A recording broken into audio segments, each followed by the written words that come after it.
नमस्कार दोस्तों, A to Z farming information YouTube channel देखने वाले सभी भैया को राम राम नमस्कार। आज आप आ गए अभी CIRB हिसार के अंदर। आज आपको मिलवाएंगे डॉक्टर RK शर्मा से, जो कि जनन क्रिया के विशेषज्ञ हैं। किसी पशु का टाइम पे बच्चा न देना, फूल दिखाना, गर्मी में न आना, हीट में आना, गैप में न ठहरना, तो इनके ऊपर काम कर रहे हैं। तो आज उनसे मिलवाएंगे कि सर्दी के अंदर भैंस ब्याती है तो उसका कैसे हम रख रखाव करें, कैसे क्या मैनेजमेंट करें, वो बातें इनसे जानेंगे हम। तो चलिए वीडियो के साथ लास्ट तक बने रहें। और जो भी भाई पहली बार अपने चैनल पे आया है, जिसने अभी तक सब्सक्राइब नहीं किया है, वो सब्सक्राइब करें और साथ में ले बेल वाला बटन भी दबा लें। ये अभी CIRB की एंट्री।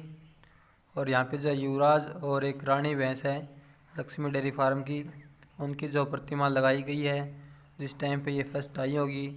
पहले यहाँ पे कंपटीशन मेले भी होया करते CIRB हिसार के अंदर, तो उस टाइम की ये जब चैम्पियन बने तो उनके जब प्रतिमा ये स्टैचू लगाए गए। ये भी है, सामने से देख पा रहे हैं आप। तो ज़्यादा नहीं दिखाऊंगा, थोड़ा बहुत दिखाऊंगा। और फिर आपको डॉक्टर से मिलवाएंगे और उनसे जानेंगे सर्दियों का जो मैनेजमेंट है कैसे किया जाता है। तो सारी बातें, बहुत ही अच्छे डॉक्टर हैं और आपको अच्छा भी लगेगा। उनके द्वारा दिए गए विचार है सुनने को मिलेंगे आपको।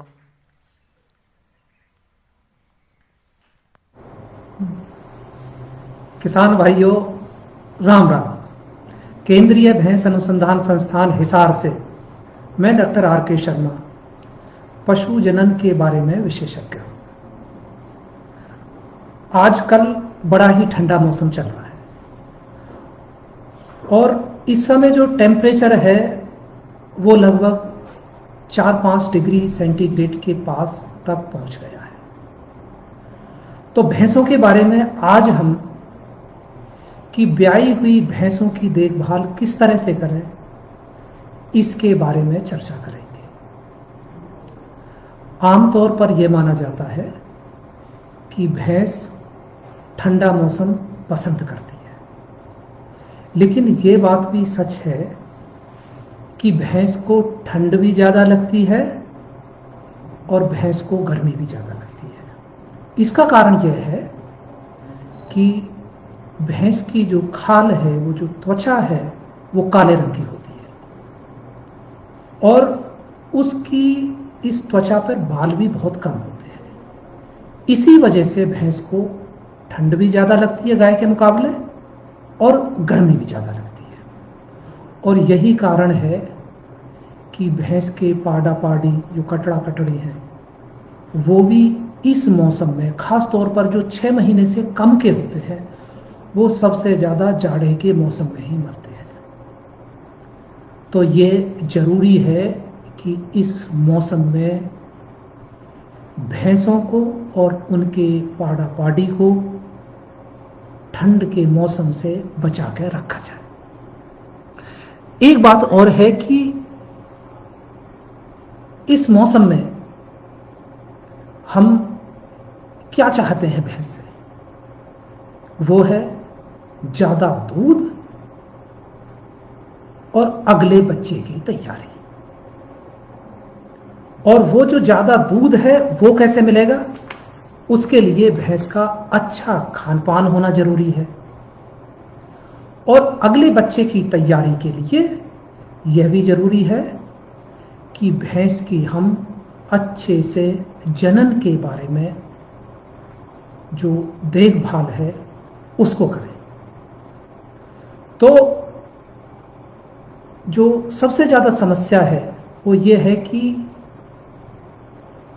जो भैंसों में जो समस्याएं आती हैं इस मौसम में, वो कौन कौन सी होती हैं। आमतौर पे जो भैंस है हमारी इस मौसम में 1 से 4 महीने की ब्याई हुई होती है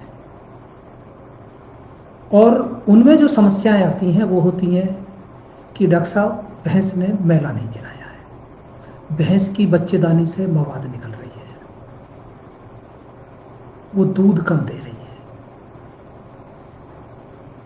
और वो गर्मी में नहीं आ रही है। तो इनके बारे में हम एक एक करके जो है वो चर्चा करेंगे। ऐसा देखा गया है कि जिन भैंसों की चराई हम अच्छी तरह से करते हैं ब्याने के बाद में, और उनके रहने सहने की जगह भी बहुत अच्छी है, तो जो ब्याई हुई भैंस है 40% तक भैंसें 30 दिन के अंदर अंदर पहली बार गर्मी में आ जाती हैं। ऐसी भैंसें जिनकी चराई हम अच्छी तरह से कर रहे हैं। 25% भैंसें लगभग जो 30 से 60 दिन के बीच का समय होता है ब्याने के बाद का, उस टाइम पर गर्मी में आती हैं। 15% भैंसें 60 से 90 दिन के बीच में गर्मी में आती हैं, और 20% भैंसें तब भी ऐसी बच जाती हैं कि जो 90 दिन के बाद तक भी गर्मी में नहीं आती हैं। तो जिन भैंसों की चराई अच्छी की जाती है वो महीने भर के अंदर अंदर 40% तक पहली बार गर्मी में आ जाती है। तो क्या उनको हमें नए दूध करा देना चाहिए 30 दिन के बाद ही? नहीं, हमें कम से कम भैंस ब्याने के बाद पहली जो AI है, पहला जो टीका है, वो लगभग 40 से 50 दिन के बाद लगवाना चाहिए, इससे पहले नहीं। आप बहुत से ये कहोगे डॉक्टर साहब मैंने तो जो है 1 महीने पे ही वो टीका लगवा दिया था और मेरी रुक भी गई।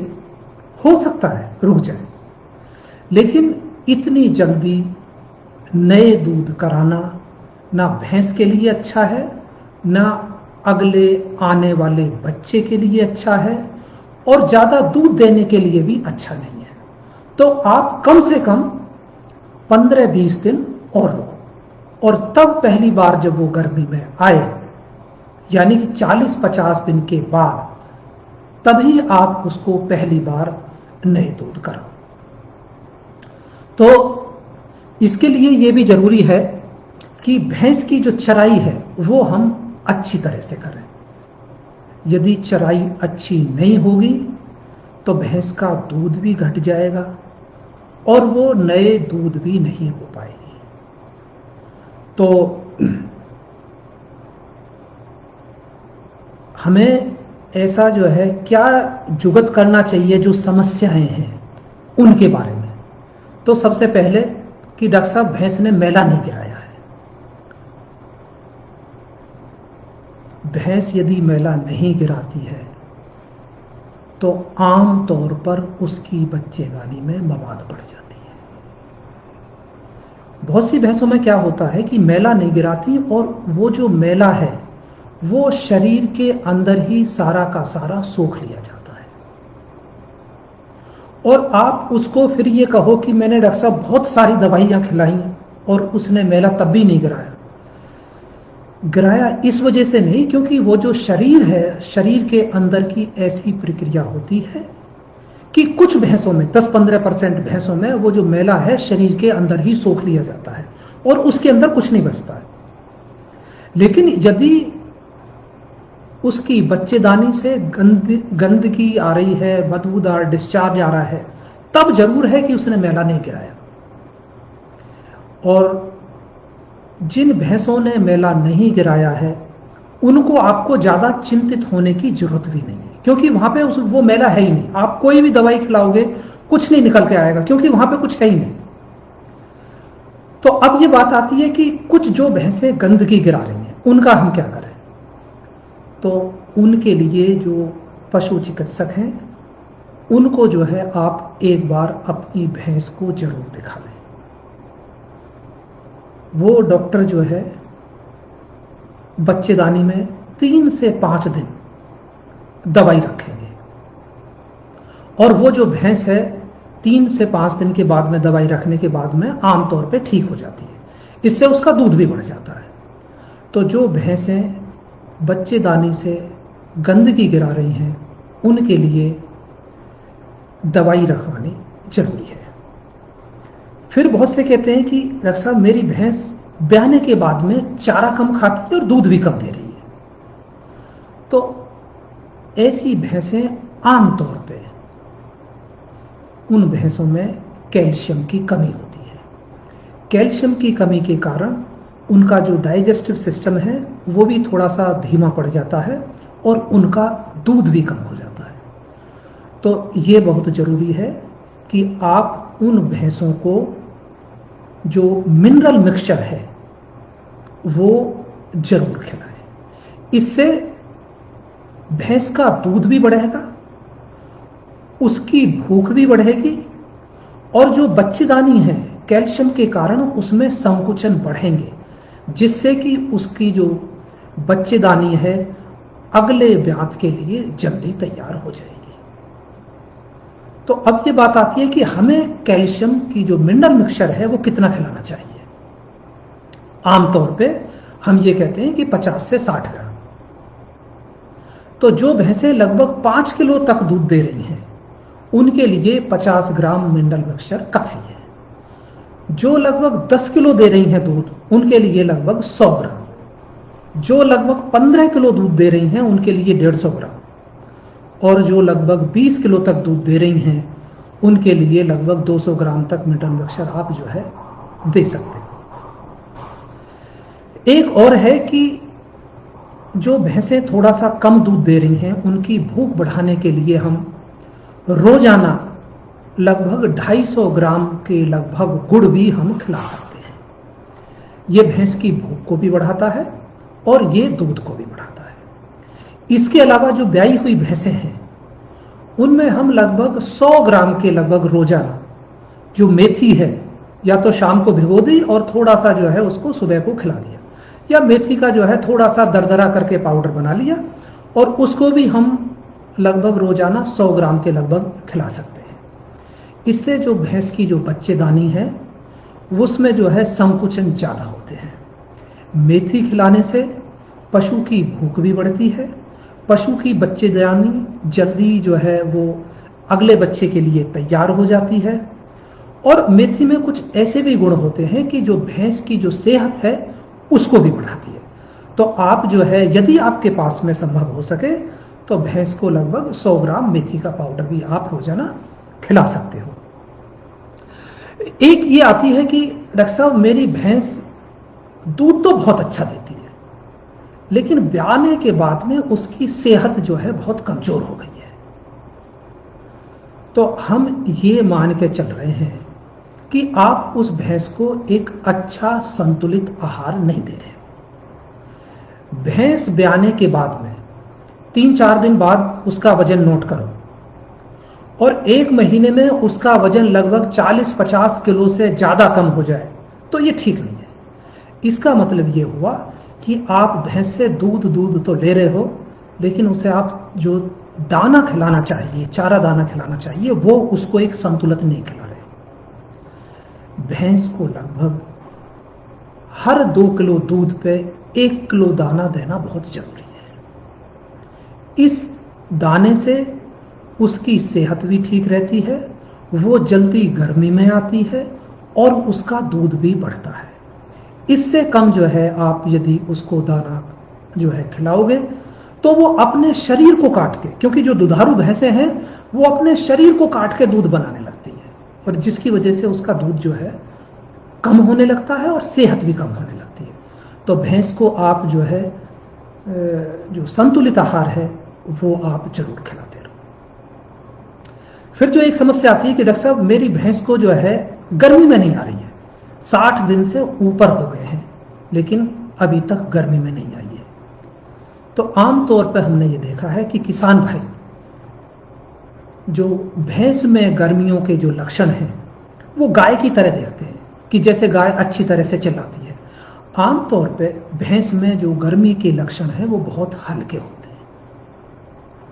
बहुत सी तो केवल तार देती हैं, बहुत सी जो है केवल बार बार पेशाब करेंगी, दूध कम हो जाएगा।